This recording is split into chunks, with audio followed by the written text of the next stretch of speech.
Jerman mengatakan telah temukan percakapan radio Rusia yang berbicara tentang pembunuhan di kota Bucha, Ukraina.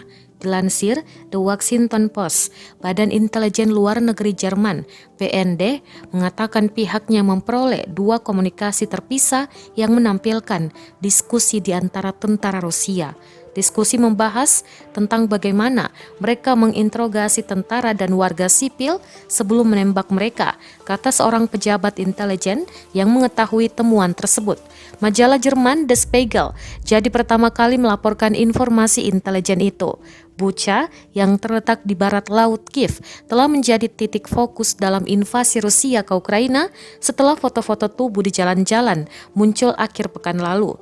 Tokoh internasional terkemuka telah mengutuk pembunuhan tanpa pandang bulu dan beberapa negara sekarang menyerukan sanksi lebih lanjut terhadap Moskwa. Presiden Amerika Serikat Joe Biden pada Senin 4 April 2022 mengatakan dia yakin Rusia telah melakukan kejahatan perang di Bucha.